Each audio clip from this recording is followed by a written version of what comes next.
Having a camera rig setup protects your camera, adds a ton of functionality with different handles and mounting options, and it does make you look a lot more professional. But I know a lot of content creators, videographers have steered clear of using a camera cage setup because of the time that it takes to set up, all the added weight, and I've done it. I've found the perfect system for the run and gun type of shooter. Now, it's taken about 5 years and hundreds of projects to finally land at this point, and I've never loved my camera rig setup until now. So in this video, I'll be building it on my Sony a7S III. It doesn't matter what camera you're on, odds are they do offer this system for your camera.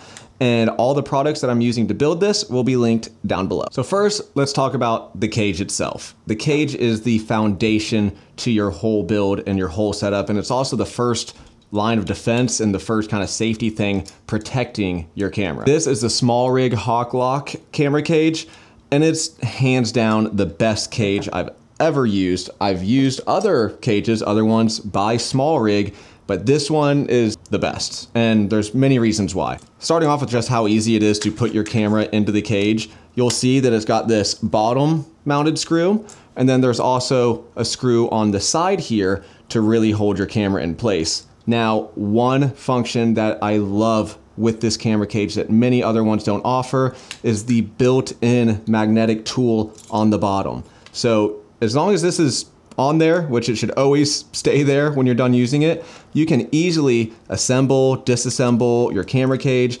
and you'll use this tool for a lot more than just your camera cage. And even with my previous cage, my most recent one did include this tool, but multiple times, every single shoot, I had to take this off and really tighten up the bottom to make sure it wasn't shaking around, or I'd tighten up the side piece, and I was kind of doing that all the time. But with that said, this has been living on my camera for a couple months now. That was probably the first time I've taken it off since I got it, and I have not had to retighten it. It's locked in, it's solid. Another feature I don't know how I ever lived without is this built-in Arca Swiss plate on the bottom.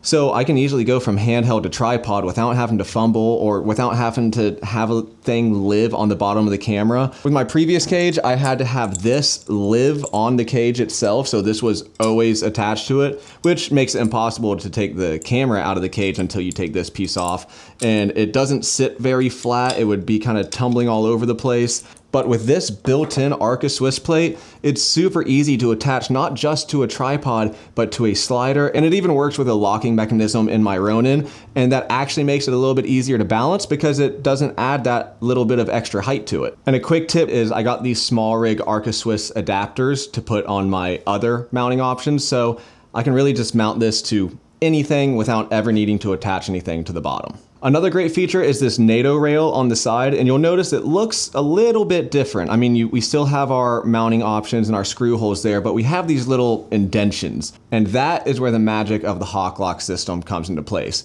Now, one thing I love is that it will still work as a standard NATO rail. It's not proprietary with Smallrig's HawkLock system. So if you just want the cage because you already have handles that you love with the NATO clamp, it's still going to work just fine with those. But to be honest, the HawkLock system is kind of what makes this camera cage stand out from the rest. And so let's build the rest of this rig, starting with the top handle. Now, the package I bought came with top handle, side handle, monitor mount, all of that stuff. And this is where you'll see the beauty of the HawkLock system. It just slides and locks into place just like that. Typically, what you would have to do, I'll grab my old top handle here, is you slide it on and you have to hand screw this. And if you really want to make sure it's secure, you got to really crank that down. Maybe the lens is in the way or you got cables everywhere, so you have to pull that out to twist up there and really, and then now it's locked into place. So it's great, it works, and I never really thought that I wanted it to be faster because it's pretty quick right away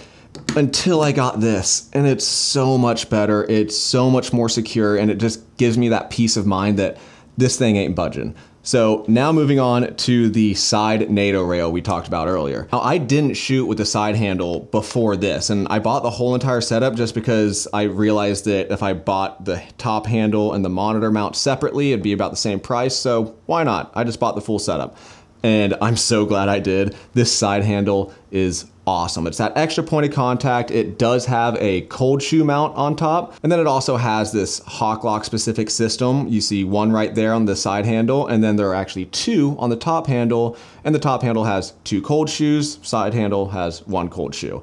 But the greatest thing about the side handle, maybe aside from the fact that it just slides on and off super easily, is this clever little thumb switch they put there that easily rotates the handle. So you can easily get your hands in a comfortable position to get those smooth shots that you want. But a cool little hack with that is I just turned this from my horizontal rig into a vertical rig, just like that. I turned the side handle into a top handle, the top handle into a side handle, and I've got a great vertical rig set up. So now building the rest of the rig, we're starting with a Portkeys LHP52 monitor, or LH5P2. I think it's the LHP52.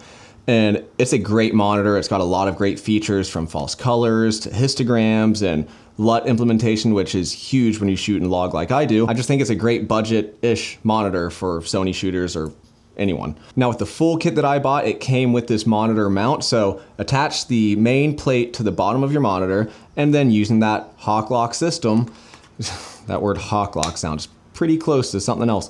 It just locks right into place, and now you can continue with that system and put it onto the front of your top handle or onto the back, or you could even put it onto any of these cold shoe mounting options. But I'm going to put it where I usually do, which is right there. Now, a couple rigs ago, I had a monitor mount and I could tilt it up and down, which is great, but if I wanted to turn it around, I had to completely unscrew the cold shoe mount, turn the thing around, put it back in, and it just wasn't very feasible. And then I finally got a 360-degree swivel mount like this, but every single time you wanted to turn it around, you had to loosen it with an Allen key.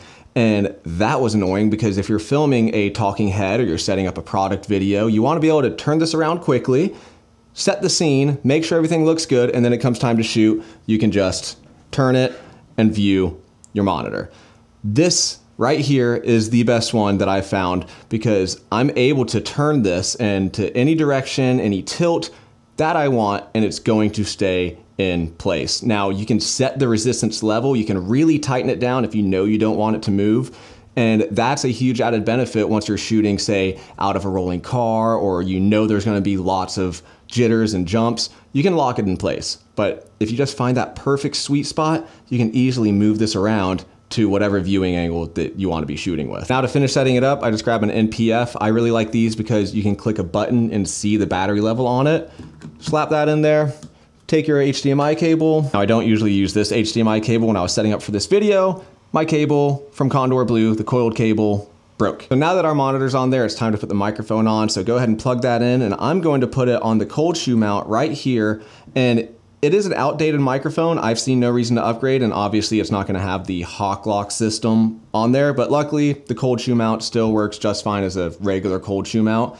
And now we have an on-camera microphone, super easy. And if you're going to use something like the DJI Mic 2, which I'm using to record this right now, incredible microphone, highly recommend. You have this cold shoe on the back of the top handle, and that's where I'll usually put the receiver, so my monitoring levels are right in front of my eye and I can quickly and easily see it. Now let's talk about the proprietary HawkLock system, which you'll see the mounting point here on the back of the top handle, here on the front of the top handle, and there's another one on top of the side handle right there. What I love about these is easily being able to mount anything with the HawkLock system. You just buy these little adapters. I've put one on the end of the magic arm here, and just like that, I have this really cool behind the scenes kind of thing while I'm shooting. Maybe you want to film yourself while you're filming something, give the audience both perspectives. And obviously it's not just for magic arms.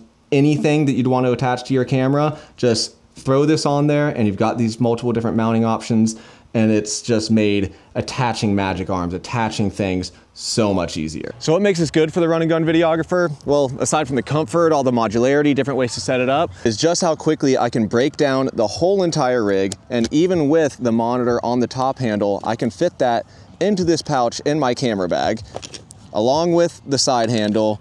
Take the microphone off just like that, and my whole entire camera rig is broken down safely in my backpack and ready for the next location or the next day of shooting. Oh, this YouTube stuff is hard. I've got all my other gigs that are actually paying me money. And then trying to squeeze this in. Did that light just die?